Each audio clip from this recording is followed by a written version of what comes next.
Et ma prière, c'est que ce message soit vraiment une bénédiction pour une personne. Une personne. Je crois que le Seigneur veut faire du bien à une personne. Nous allons prendre nos Bibles dans Matthieu chapitre 1. Matthieu chapitre 1. Quand tu portes la grâce de Dieu en toi.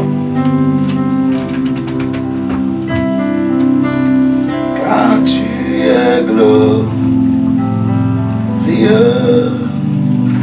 tu es digne de régner, l'agneau.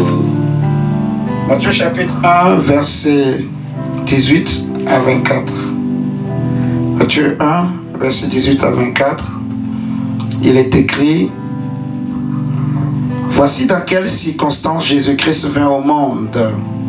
Marie, sa mère, était liée par fiançailles à Joseph.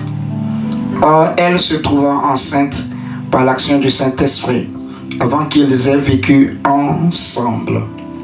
Joseph, son futur mari, était un homme juste. Il ne voulait pas la livrer au déshonneur. C'est pourquoi il se proposa de rompre ses fiançailles sans en ébruiter la raison. Il réfléchissait à ce projet quand un ange du Seigneur lui apparut en rêve et lui dit: Joseph, descendant de David, ne crains pas de prendre Marie pour femme, car l'enfant qu'elle porte vient de l'Esprit Saint. Elle donnera naissance à un fils, tu l'appelleras Jésus.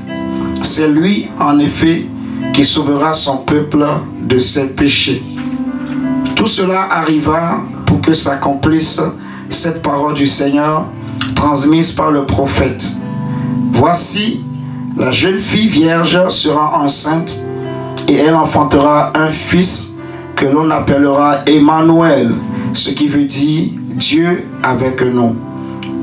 À son réveil, Joseph fit ce que l'ange du Seigneur lui avait commandé.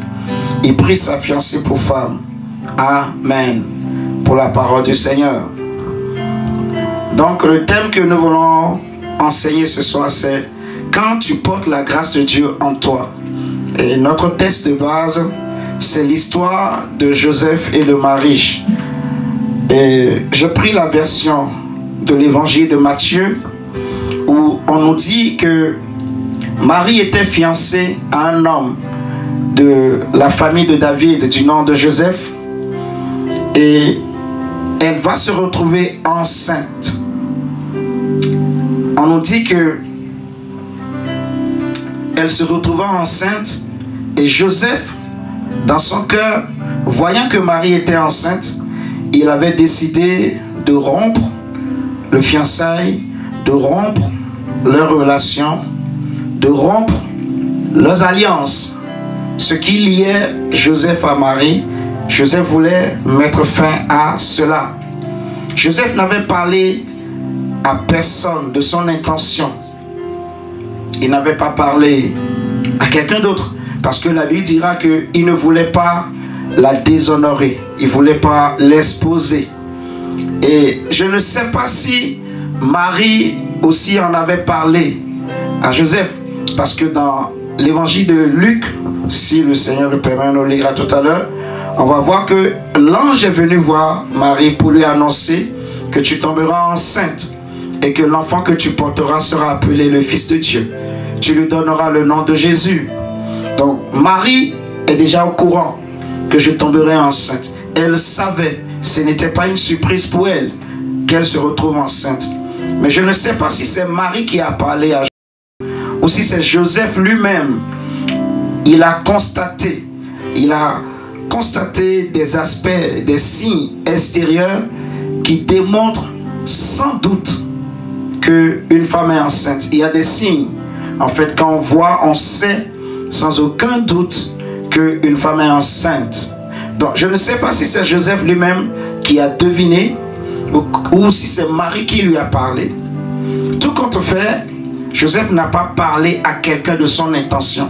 Suivez très bien qu'il voulait rompre avec Marie. Mais ce qui se passe, on nous dit que la nuit, un ange plus précisément l'ange de l'Éternel, donc qu'on appelle, comment je vais le dire, une théophanie de Christ. Donc c'est toujours Jésus, mais qui se manifeste aux hommes sous la forme d'un ange. Dans le passé, il est partout. Dans l'Ancien Testament, on parle beaucoup de lui. Jusque dans le Nouveau Testament, après, on parle plus trop de l'ange de l'Éternel, mais il agit toujours. C'est Jésus, l'ange de l'Éternel. Donc, Joseph a fait un rêve, il a fait un songe, où il voit un ange qui lui dit, n'aie pas peur de prendre Marie pour femme, ne la répudie pas, ne divorce pas avec elle, ne romps pas tes fiançailles avec elle. Donc, je me suis posé la question, Joseph n'a parlé à personne, mais l'ange qui sonde les cœurs et les reins a vu la pensée, l'intention qui était dans le cœur de Joseph. Et l'ange est venu le voir pour lui dire en fait que ce n'est pas une bonne intention qui est dans ton cœur.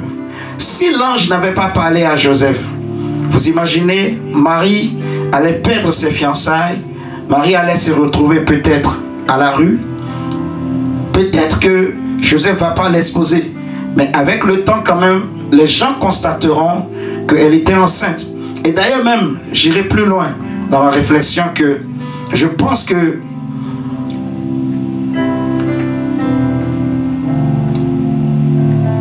c'est Joseph qui a vu des signes extérieurs. C'est Joseph qui a vu qu'il y avait des signes qui ne trompent pas, qui montraient, qui attestaient que Marie était enceinte. Mais dans tous les cas, si Marie, la grossesse grandissait et que les hommes constataient qu'elle est enceinte, l'entourage voit qu'elle est enceinte, mais elle n'est pas mariée. Les gens vont comprendre pourquoi Joseph a rompu avec elle. Donc, dans tous les cas, ce sera une honte pour Marie. Donc, si l'ange n'avait pas parlé, eh bien, Marie allait se retrouver humiliée, en fait. Marie allait se retrouver humiliée. Pourquoi l'ange est intervenu pour parler à Joseph? Tout simplement parce que Marie est une femme qui porte en elle la grâce de Dieu. Dans Luc, l'ange est venu dire à Marie, tu es bénie entre toutes les femmes. Prenons Luc chapitre 1. Prenons Luc chapitre 1.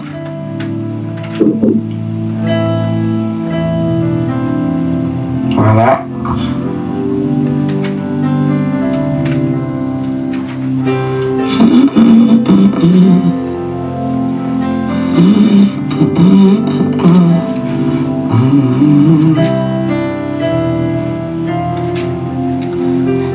Luc chapitre 1, verset 26. On dit 6 mois plus tard, Dieu envoya l'ange Gabriel dans une ville de Galilée appelée Nazareth, chez une jeune fille liée par fiançailles à un homme nommé Joseph, un descendant de David. Cette jeune fille s'appelait Marie. L'ange entra chez elle et lui dit, réjouis-toi, toi à qui Dieu a accordé sa faveur, dans sa grâce, le Seigneur est avec toi. Marie fut profondément troublée par ces paroles et se demandait ce que signifiait cette salutation. L'ange lui dit alors, n'aie pas peur Marie, car Dieu t'a accordé sa faveur. Je peux même m'arrêter là. Ce que je voulais qu'on comprenne, c'est que Marie avait trouvé grâce aux yeux de Dieu. Dieu avait accordé sa grâce, sa faveur à Marie. Et c'est pour cette raison que Dieu ne pouvait pas permettre que Marie soit humiliée. Que Marie, en fait, connaisse la honte. Vous voyez? Donc, quand on porte la grâce de Dieu, Dieu est capable, en fait, d'aller parler à des personnes qui voulaient rompre des relations avec toi, des relations importantes, des relations vraiment capitales pour ta vie. Vous savez, il y a des gens qui ont des dossiers importants dans lesquels on peut les accuser de certaines choses, on peut nourrir de fausses rumeurs, on peut les juger, les condamner juste sur l'apparence. Peut-être tu vas déposer un dossier mais parce que quelqu'un est passé derrière et il a mal parlé à cause de ton apparence, à cause de la race, à cause de la couleur, ainsi de suite, et parler en mal, en défaveur. Vous voyez, il y a des gens qui, voilà, ils sont en relation de fiançailles avec une fille ou avec un homme, mais parce qu'il y a un ex, il passe derrière, il fait un mauvais témoignage sur toi et tout peut se gâter en fait. Donc il y a beaucoup de cas où des hommes se retrouvent dans la même situation que Marie. Eh bien, quand on est dans ce genre de situation, on a besoin vraiment de la grâce de Dieu. Parce que le Seigneur est capable d'aller parler à un homme dans un songe, d'aller parler à une femme dans un songe.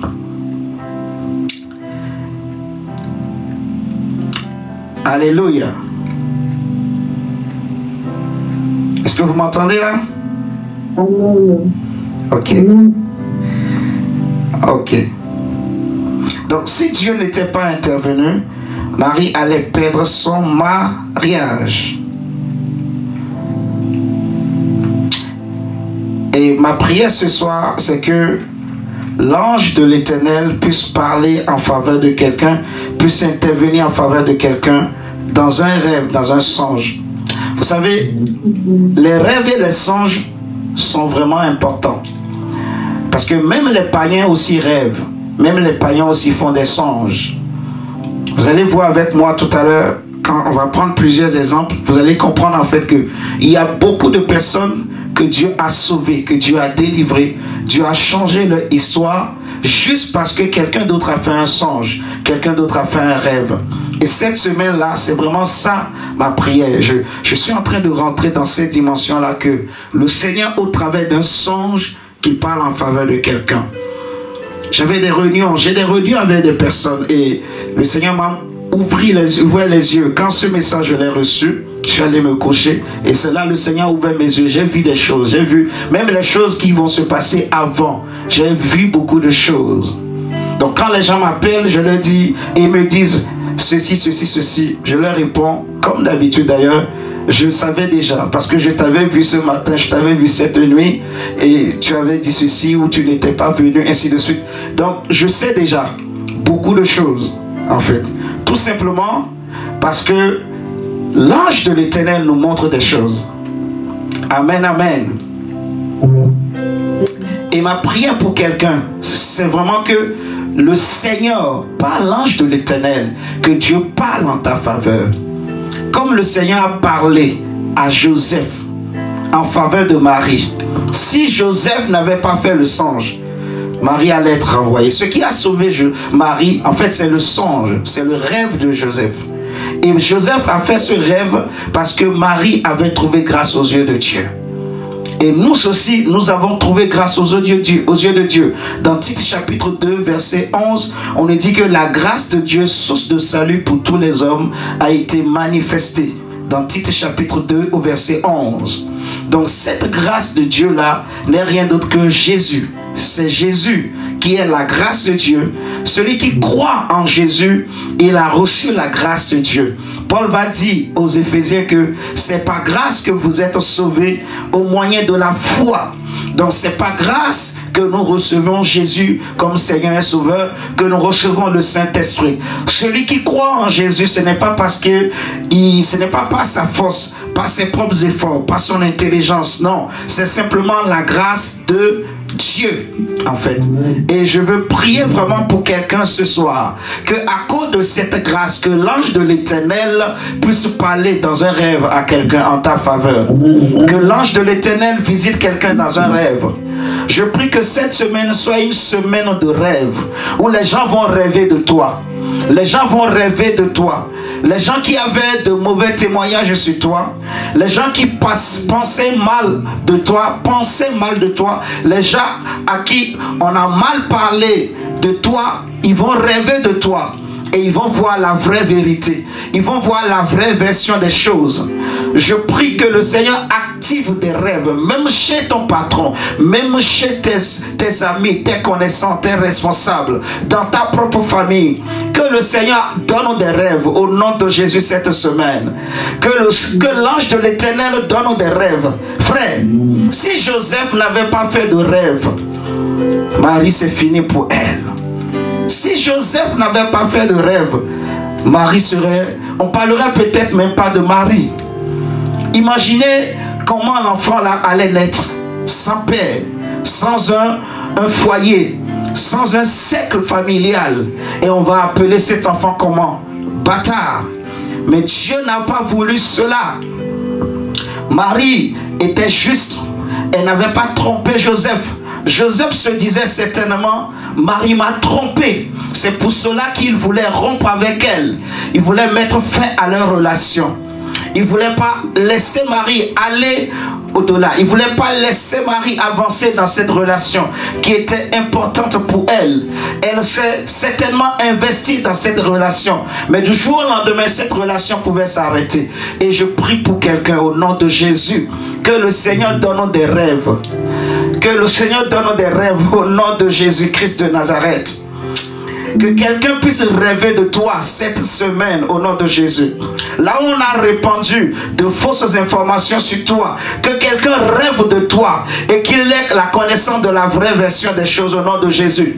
Que quelqu'un rêve de toi en sorte qu'il va t'accorder les faveurs, les grâces élémentaires. Ce que j'ai appelé les droits élémentaires dont tu mérites, les droits élémentaires que tu mérites. Vous voyez, que ta situation change, ta vie change, les relations changent, que tu avances, que tu évolues. Il y a des choses qui sont élémentaires, mais que peut-être parce que les gens ont mal parlé, les gens ont collé de faux témoignages. Je prie que quelqu'un rêve de toi cette semaine et Dieu va le faire au nom de Jésus. Les gens vont rêver de toi. Je te parle, mon frère, ma soeur.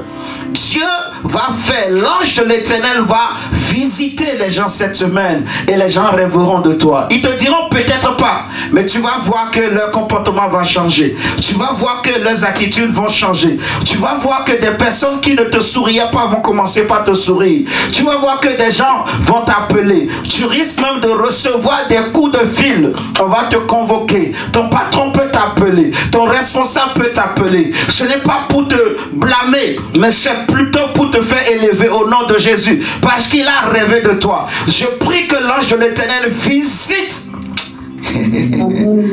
Oh mon Dieu, mon frère, la grâce de Dieu, la grâce. Quand la grâce est avec toi, les gens vont rêver de toi au nom de Jésus. Regarde avec moi, Genèse 41. Si Joseph a été sauvé de la prison, c'est parce que Pharaon a rêvé. Je prie que les gens rêvent de toi. Oh mon Dieu. Regardons Genèse 41, le verset 1. Imaginez que Pharaon n'avait pas fait ce rêve. Joseph allait mourir en prison. Mourir en prison. Pourtant, il n'a fait aucun mal. Il n'a fait aucun mal. Ce qui a sauvé Joseph, c'est le rêve. C'est un rêve. Un rêve. Un rêve seulement. Quelqu'un a rêvé et c'est fini. C'est la clé que Dieu a utilisée pour sauver Joseph.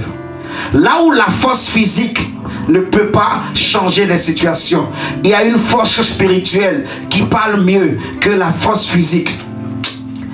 Là où l'argent ne peut pas parler, là où les relations humaines ne peuvent pas changer les situations, il y a une autre relation en esprit. Je suis en train d'entendre cette révélation et je suis en train de te le libérer, de te donner. Là où les forces physiques, là où les relations physiques n'arrivent pas à changer les choses, ne peuvent pas parler, il y a une autre force spirituelle qui vient de Dieu.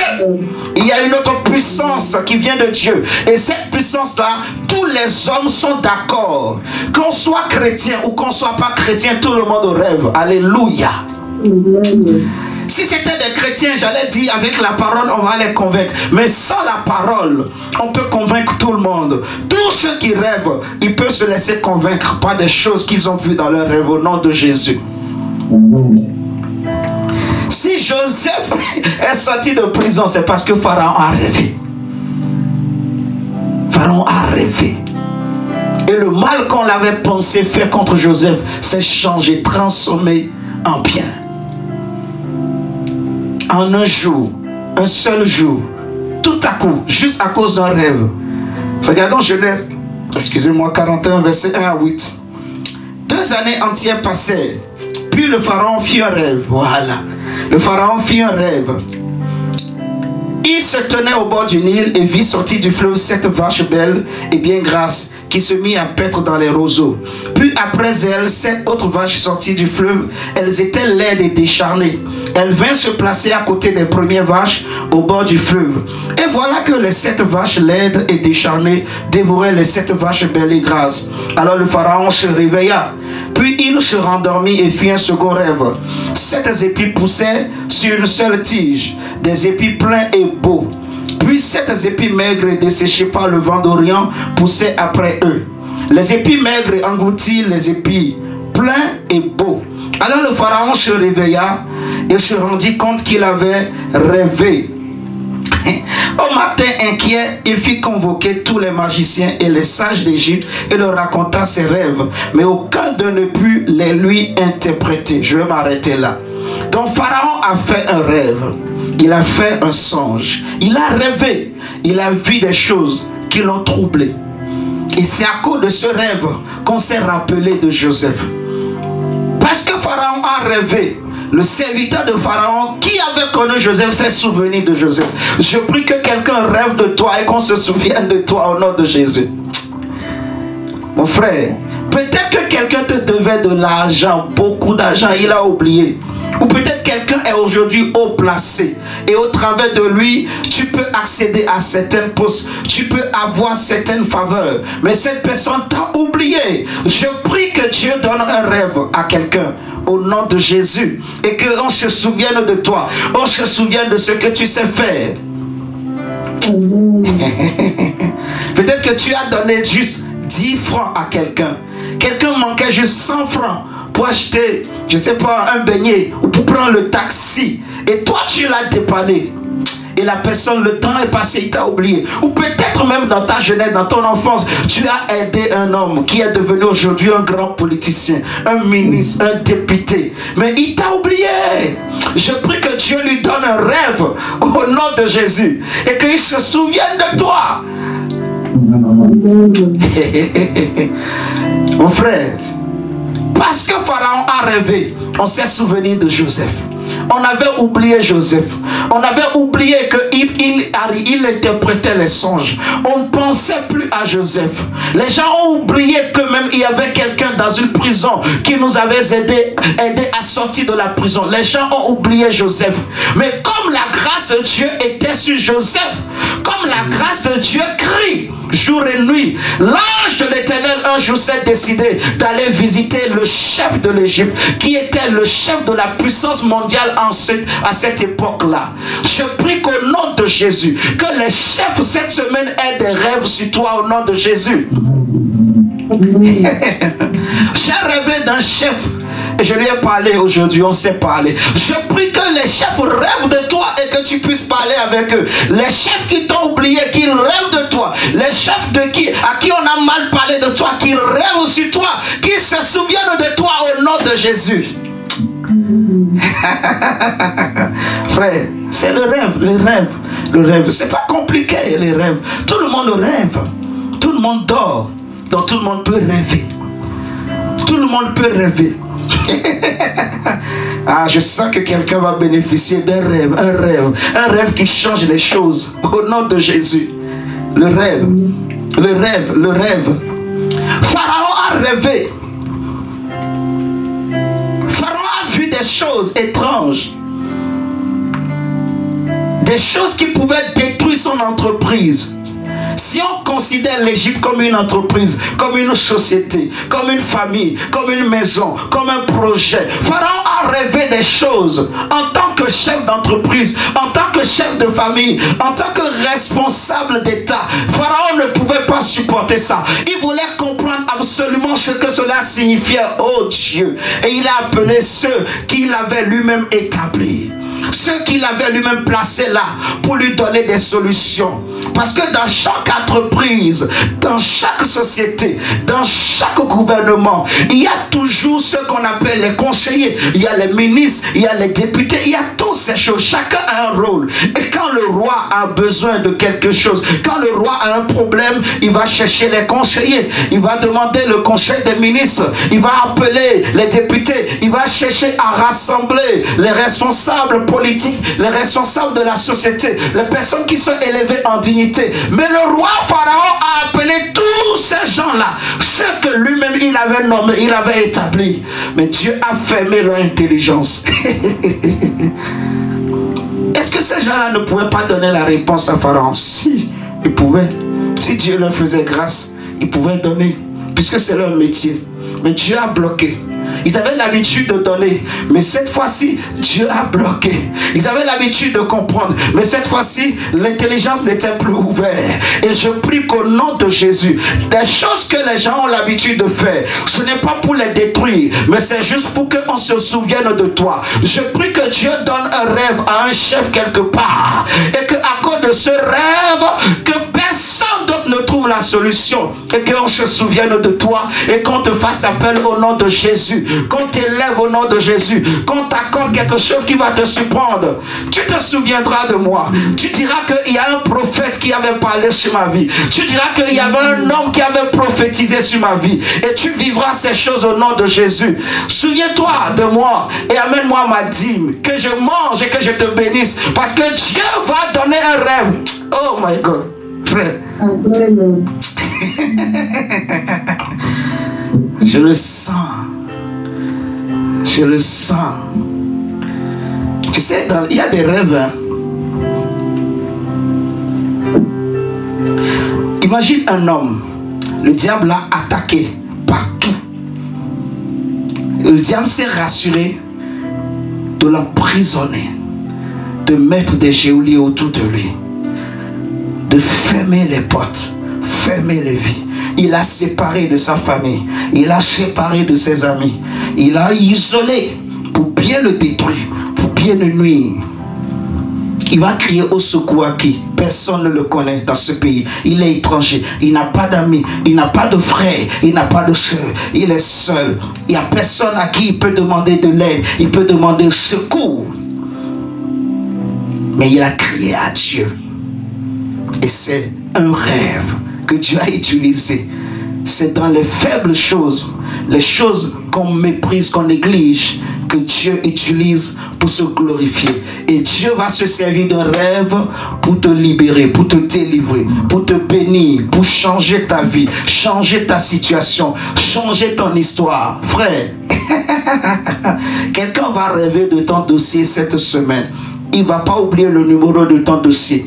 Il ne va pas oublier ton nom. Ça va le tourmenter. Ce sera comme un fer rouge qu'on va graver dans sa mémoire, dans son esprit. Il va se réveiller avec ça. Il ira au travail avec ça. Et le jour là même, il va trouver ton dossier sur son bureau au nom de Jésus-Christ de Nazareth.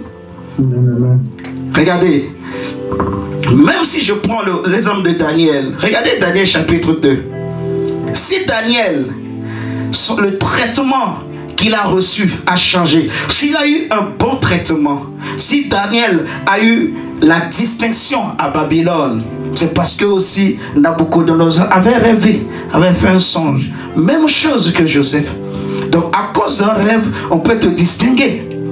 Les gens ne te diront simplement pas en fait, mais à cause d'un rêve, on peut te distinguer. On peut distinguer ta vie. On peut te donner certaines choses à cause d'un rêve. Même les païens aussi rêvent. Mais ils croient aussi aux rêves.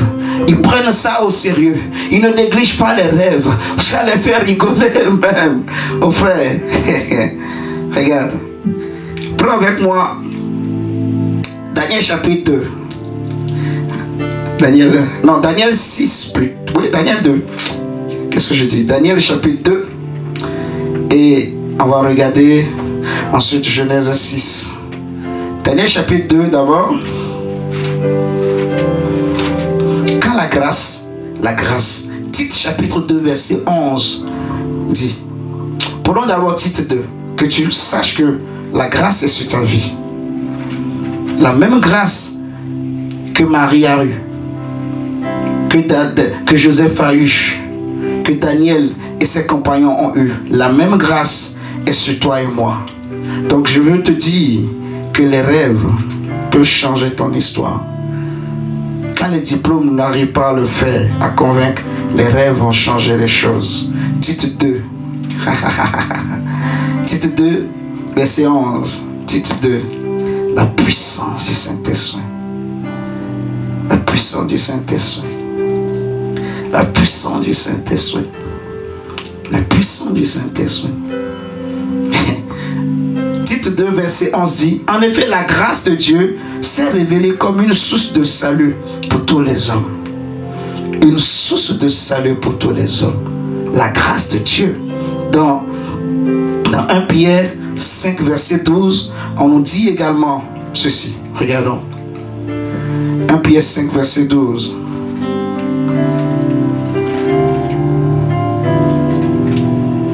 Pierre chapitre 5, verset 12.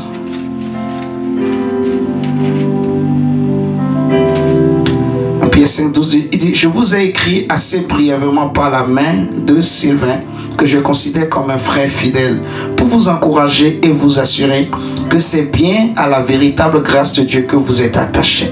Et c'est ce que je veux aussi te dire, comme l'apôtre Pierre. Je veux te rassurer que la grâce à laquelle tu es attaché est la véritable. C'est la grâce, la véritable grâce, la véritable faveur, la faveur qui peut changer des choses, qui change tout. Il y a des secrets, des choses qu'on appelle des mystères, des clés qu'il faut te révéler, qu'il faut te communiquer. Et quand tu crois, tu vas les vivre. C'est automatique. C'est automatique. Automatique. Daniel vient à Babylone, un étranger. Il était voué à être prisonnier, à souffrir. Mais la grâce était sur lui. Il craignait Dieu. C'était un homme juste. Daniel 2, avant de prendre Daniel 2, on a pris 1 Pierre 5, 12. Et on va prendre aussi Hébreux 12, 15, avant de prendre Daniel 2. Hébreux 12, verset 15. Comme ça, je vous donne les versets sur la grâce de Dieu. La grâce qui est en Jésus. La grâce que nous avons dans cette assemblée. La grâce que nous prêchons. C'est la véritable. C'est la vraie grâce de Dieu. La grâce. Tout est possible à celui qui croit. Tout est possible à celui qui s'appuie sur la parole. Tout est possible. Le songe peut changer les choses. Un songe, c'est juste un songe, mais ça peut changer ton histoire. Quelqu'un rêve de toi. Ah, Yahweh, chacun. Hébreux 12, verset 15. Saint-Esprit, merci. La Bible dit ceci: veillez à ce que personne ne passe plutôt à côté de la grâce de Dieu. Veillez à ce que personne ne passe à côté de la grâce de Dieu. Ne laisse rien te priver de la grâce. La grâce. Alléluia. Sois convaincu en toi-même. Je porte la grâce de Dieu sur ma vie. Je porte la faveur de Dieu, la grâce de Dieu, l'huile de Dieu sur ma tête. Je porte la grâce de Dieu. J'ai le Saint-Esprit, j'ai la foi, je crois en la parole, je crois en Jésus, je crois en sa mort et en sa résurrection. Je crois que, comme l'apôtre Jean va dire, que nous avons tous reçu de sa grâce, plénitude sur plénitude, grâce sur grâce par Jésus. La grâce et la vérité sont arrivées par Jésus. Dans Jean chapitre 1, il est dit: la grâce et la vérité sont arrivées par Jésus. Nous avons reçu sa grâce, grâce sur grâce. La grâce, comment faire dans ce monde où si tu n'as pas de relations, c'est compliqué. Si tu n'as pas, je sais pas, beaucoup de choses qui vont parler en ta faveur, c'est compliqué. La grâce. La grâce, la grâce, que le Seigneur active la grâce, que le Seigneur augmente la grâce, que la grâce parle en ta faveur, que à cause de la grâce de Jésus-Christ sur ta vie, que l'ange de l'Éternel parle en ta faveur, que l'ange de l'Éternel donne des rêves, oh Dieu, qui donne des songes cette semaine. Et quelqu'un va rêver de toi, au nom de Jésus. Quand on porte la grâce de Dieu, les gens vont rêver de toi. Les gens vont rêver de toi. Ça, c'est la clé. C'est une clé. Tu pries qu'ils rêvent de toi. Bon, prenons Daniel 2 maintenant. Daniel 2. Et ensuite, on va prendre Genèse 6. Et on va s'arrêter là. Daniel chapitre 2. La grâce. Daniel 2, verset 1. Ça veut dire, la deuxième année du règne de Nebuchadnezzar, le roi fit un rêve, voilà, qui le troubla au point qu'il en perdit le sommeil à cause d'un rêve. Donc il y a rêve et rêve, rêve, rêve, rêve. Qui donne les rêves? On dit les rêves viennent de la multitude des occupations, c'est Salomon qui le dit. Mais Dieu donne des rêves. Dans Job, on dit que le Seigneur parle tantôt d'une manière, tantôt d'une autre. Il parle aux hommes quand ils sont couchés, quand ils sont sur leur couche et qu'ils sont endormis profondément. Dieu vient leur parler. Dieu leur donne des rêves. Dieu parle, même aux païens. On a vu les hommes de Pharaon, c'était pas un chrétien, c'était un païen. Les hommes de Nabucodonosor aussi, c'était pas un chrétien, c'était un païen.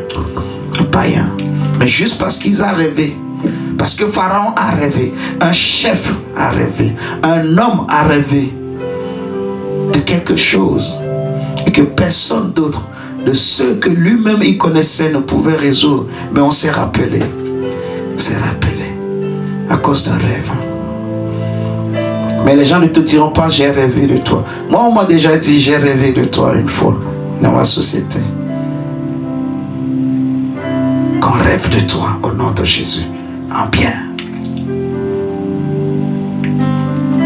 On dit, il ordonna de convoquer les mages, les magiciens, les sorciers, les astrologues, pour qu'ils lui révèlent ses rêves. Il vint et se tint devant le roi. Celui-ci leur dit, j'ai fait un rêve et mon esprit est tourmenté par le désir de savoir ce que c'était. Les astrologues disent au roi en langue araméenne que le roi vive éternellement. Raconte le rêve à tes serviteurs et nous t'en donnerons l'interprétation. Le roi répondit aux astrologues, ma décision est ferme. Si vous ne me révélez pas le contenu du rêve ou son interprétation, vous serez mis en pièces et vos maisons seront réduites en tas de décombres. Mais si vous me les révélez, je vous comblerai de cadeaux, de dons et de grand honneur. Exposez-moi donc mon rêve et ce qu'il signifie. Vous voyez, à cause d'un rêve, le roi était prêt à détruire des vies, détruire des familles, détruire à cause d'un rêve, un rêve qu'on n'arrivait pas à interpréter. À cause d'un rêve, il était prêt à détruire. C'est terrible. Un rêve. Un rêve. Un rêve. Parce que quelqu'un a fait un rêve.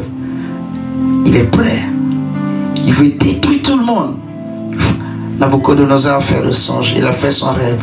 Les astrologues, les magiciens, les sorciers.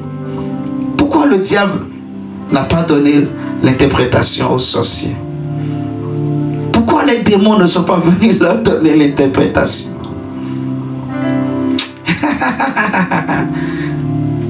Quand Dieu veut faire quelque chose, il ferme la porte à tout. Quand Dieu veut te distinguer, c'est comme ça se passe. C'est toi ou rien, c'est toi ou personne. Si le roi n'avait pas dit que je vais tuer vous tous, peut-être l'histoire allait se passer comme ça. Parce qu'en ce temps-là, Daniel n'était pas encore distingué. On savait qu'il était intelligent. On savait que, voilà, il comprenait des choses. Mais il ne faisait pas partie de ceux qui étaient les plus proches du roi. il n'était pas encore le chef des magiciens, ou plutôt le chef des astrologues, le chef des devins. Il n'était pas magicien, il n'était pas astrologue. Mais le fait qu'il connaissait des mystères, en fait, le roi l'avait élevé. Et en ce temps-là, les astrologues, les magiciens, tous ces gens-là étaient comme des sages. Ils étaient en fait les conseillers du roi. Ceux qui voient dans l'esprit. Ceux qui peuvent voir l'avenir. Qui peuvent interpréter l'avenir. Qui peuvent discerner l'avenir. Mais aucun d'eux. Ça veut dire que leur Dieu n'a pas pu trouver le songe de Nabucodonosor. Leur Dieu n'a pas pu donner l'interprétation. Déjà, il n'a pas pu trouver, il n'a pas pu donner l'interprétation. Pourtant, certainement, il avait l'habitude de leur dire des choses et qui révélait à Nabucodonosor. Mais ce jour-là, Dieu a fermé. Il a fermé les yeux de leur Dieu, des démons, des esprits de famille, des sorciers.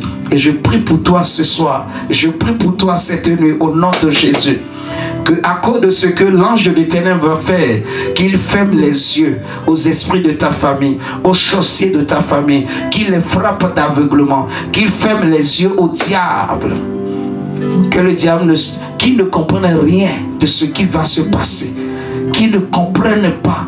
C'est comme Jésus. Lorsqu'on dit qu'il va partir à la croix, le diable était content. Il était content. Il disait, voilà, on l'a eu. On va le crucifier. Dieu l'a frappé d'aveuglement pour qu'il ne comprenne pas que c'est pas là même qu'il va tomber. Amen. Il a cru qu'on va la voir. Il est en train de tomber. On va le crucifier. Maintenant qu'il descend, on va voir. Et il y avait même des gens, le jour-là, au pied de la croix, les chefs religieux disaient, il a sauvé les autres, qu'il se sauve lui-même, qu'il descend de la croix. Mais ils ne savent pas que la faiblesse de Dieu est plus forte que la force des hommes, que la folie de Dieu est plus sage que la sagesse des hommes. Puisque les hommes n'ont pas connu Dieu par la sagesse de Dieu, il a plu à l'Éternel de sauver les hommes par la folie de la croix. Au nom de Jésus. Que Dieu frappe comme il a fait pour Jésus, qu'il frappe d'aveuglement, que là où les gens sont en train de s'imaginer que tu es en train de tomber, qu'ils soient étonnés, que Dieu les frappe d'aveuglement. Je veux dire et je prophétise que ce qui t'arrive, peu importe, c'est la finalité qui était prévue, mais je déclare que je change ta situation et je dis que ce qui t'arrive n'est pas pour ta chute, mais c'est pour la gloire. Comme le Seigneur va dire aux disciples que cet homme, il n'a pas péché, ni ses parents n'ont pas péché. Ce n'est pas à cause d'un péché qu'il est aveugle, mais c'est pour que Dieu soit glorifié. Je prie que ce qui arrive dans ta vie, que le Seigneur utilise, que le Seigneur se sert de cela pour glorifier son nom au nom de Jésus. Que Dieu frappe les yeux d'aveuglement de tes ennemis, qu'ils ne voient pas ce que Dieu est en train de te préparer, qu'ils se disent que tu es tombé, qu'ils se disent que tu ne peux pas te relever, qu'ils s'imaginent que tu ne peux pas marcher, qu'ils s'imaginent que tu ne peux pas voir, qu'ils s'imaginent que tu ne peux pas réussir, et que le jour où tu vas changer, qu'ils soient étonnés, qu'ils soient tellement étonnés. Oh my God.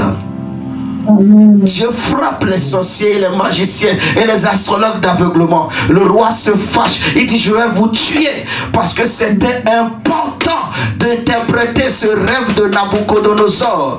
Dieu les a frappés d'aveuglement. Et c'est là que Daniel, quand il a appris l'histoire, il est parti prier le Dieu dans les cieux qui révèle les choses. Le Dieu qui donne des rêves. Le Dieu qui donne des songes. Et le Dieu qui donne les solutions des rêves. Le Dieu de la grâce. Le Dieu qui élève et qui rabaisse. Quand Daniel est allé prier, il a dit à ses compagnons, prions cette nuit. Que cette nuit que quelque chose se passe. Que cette nuit qu'il y ait un rêve. Que cette nuit que l'ange de l'Éternel agisse. Quand ils sont allés prier, Dieu va leur donner le secret. Dieu va leur révéler le rêve de Pharaon. Et ils sont venus dire à Pharaon, voici ce que tu as rêvé. Et je vais te dire, Dieu va mettre dans ta bouche les mots que ton chef entendra, ce sera comme une illumination pour lui. Il va dire, mais c'est ce que je voulais entendre pour que la situation de ma société change. À cause de cela, viens, je te mets à ce poste. À cause de cela, viens, je te mets dans cette situation. Je prie que Dieu te donne des mots. Ah. L'ange de l'Éternel, l'ange qui marche avec moi, l'ange qui est avec moi, qui ne permet jamais que j'échoue, qui ne permet jamais que je connaisse la honte. L'ange de l'Éternel, l'ange qui marche avec moi, l'ange qui me donne des révélations, l'ange qui m'illumine, l'ange qui m'inspire. Jésus-Christ de Nazareth, Jésus-Christ de Nazareth, que le Seigneur parle en ta faveur, que le Seigneur te donne les mots qu'il faut, qu'il te donne l'intelligence qu'il faut, qu'il te donne la capacité qu'il faut.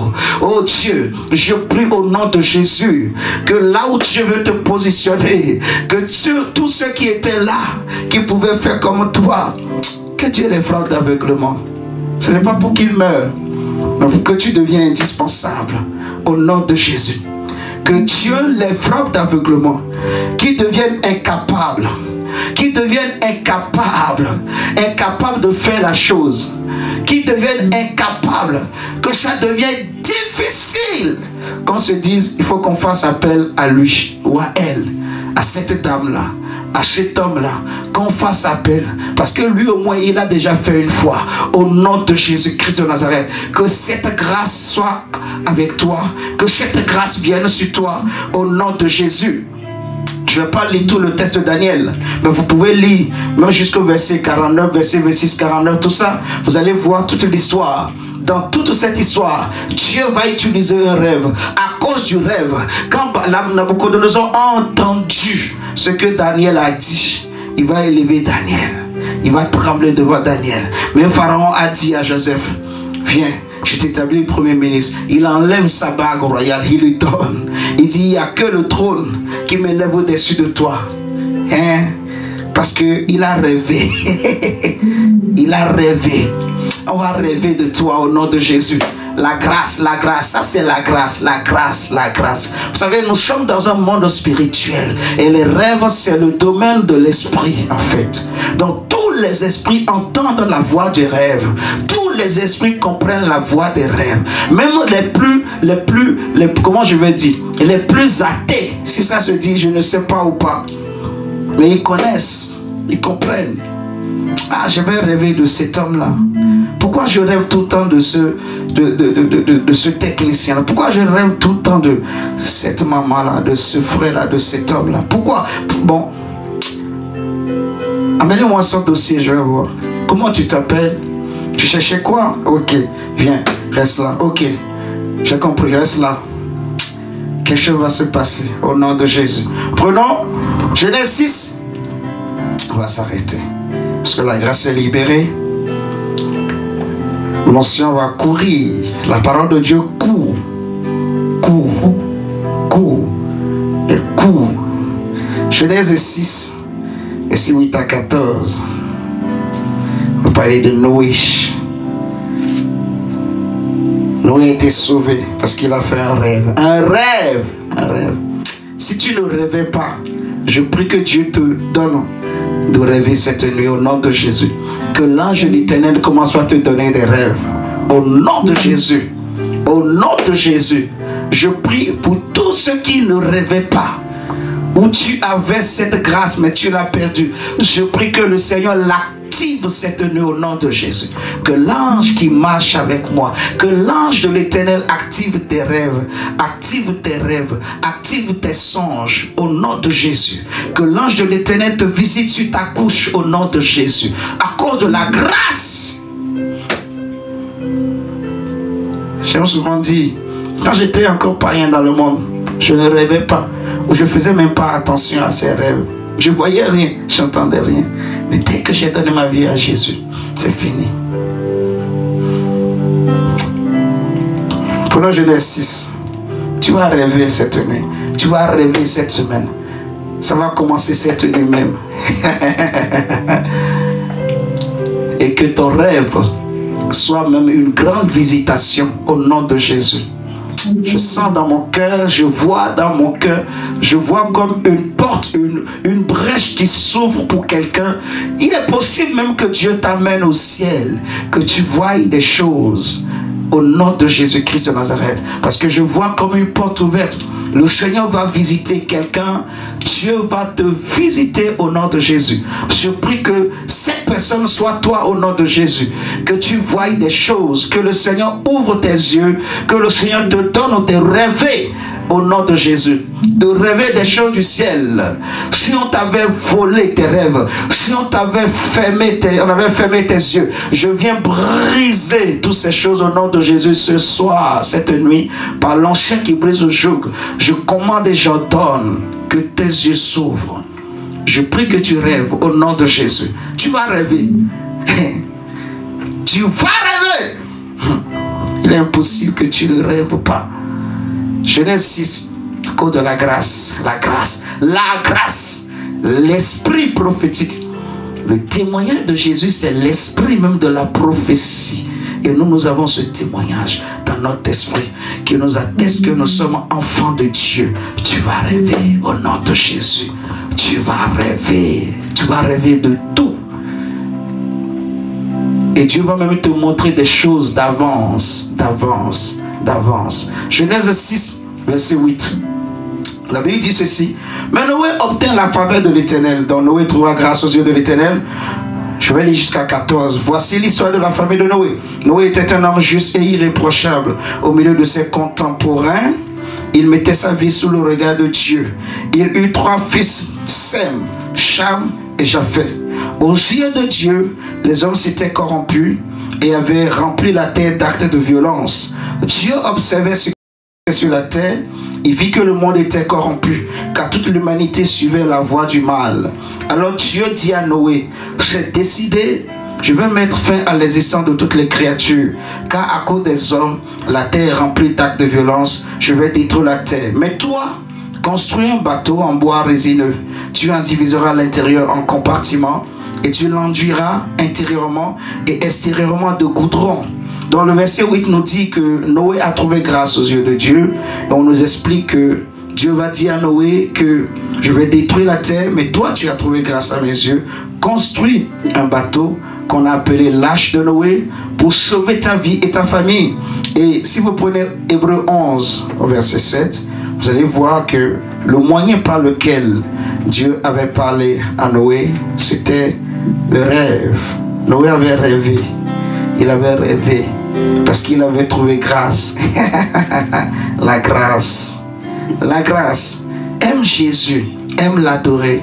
Prends le temps avant de te coucher de l'adorer. Adore-le. Que ton cœur soit emporté. Quand ton cœur s'ouvre, comme je le dis souvent, tant que ton cœur ne s'ouvre pas, ça veut dire que le ciel n'est pas ouvert. C'est quand tu adores et tu vas le sentir toi-même, ton cœur s'ouvre. Tu rentres vraiment dans l'adoration, ça commence à te toucher. Ah, ça veut dire le ciel est ouvert. Le ciel est ouvert. Prends le temps, aime-le, adore-le. Si possible, même lis ta Bible et dors. Tu vas rêver parce que l'onction est libérée. La grâce est libérée. Si tu avais perdu ce don, c'est restauré cette nuit. Si tu ne l'avais pas, tu la reçois cette nuit au nom de Jésus. Les rêves. À cause de quoi? La grâce. Quand on porte la grâce de Dieu en nous, on va rêver. Et les gens vont rêver aussi de toi. Au nom de Jésus. Regardons Hébreux 11 au verset 7. Et on va s'arrêter là. Hébreux chapitre 11, le verset 7.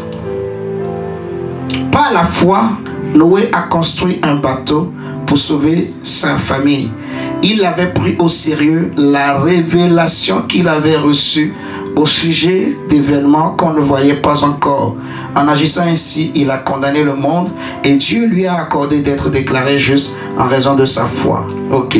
Donc, dans ma version, c'est pas bien clarifié que c'était un rêve, mais c'était un rêve que Noé avait fait. Dieu lui avait révélé cela par un rêve. Amen, amen. C'est un rêve que Noé avait eu. Et on a vu que dans le verset 8 du chapitre 6 de Genèse, il avait trouvé grâce. Parce qu'il a trouvé grâce, il a eu ce rêve. Dieu lui a parlé. Dieu l'a averti. Avant de détruire la terre, Dieu l'a averti. Avant que le malheur n'arrive, Dieu l'a averti. Et c'est ma prière pour conclure pour toi, que avant qu'un malheur n'arrive sur ta vie ou sur ta maison, déjà que tu éloignes tout malheur de toi, que le malheur ne s'approche pas de toi au nom de Jésus. C'est ma prière pour toi, qu'aucun malheur ne s'approche de ta porte, ne s'approche du seuil de ta maison ou de ta vie. Que le Seigneur éloigne, comme dans la prière de notre Père, éloigne de nous de toute iniquité, éloigne de nous de tout mal. Que le Seigneur éloigne de toi tout mal au nom de Jésus-Christ de Nazareth. Mais si un malheur se prépare, s'il y a une corruption qui se prépare contre toi, s'il y a une confusion, une honte, une humiliation qu'on est en train de préparer contre toi, que le Seigneur te révèle, que le Seigneur te montre en songe. Tu peux le ressentir même quand tu montes en dimension de spiritualité. Ce n'est plus seulement les rêves, tu le sens, tu peux le sentir dans ton esprit. En fait, c'est toujours un rêve, mais c'est un rêve les yeux ouverts. C'est ce qu'on appelle les visions ouvertes. Donc, il y a les visions fermées et les visions ouvertes. Ok. Que Dieu te bénisse, mon frère, ma soeur. Que le Seigneur fasse qu'on rêve de toi au nom de Jésus. Tu peux prier le Seigneur. Je sais que le Saint-Esprit a fait, mais toi aussi prie le Seigneur. Dis quelque chose à Dieu.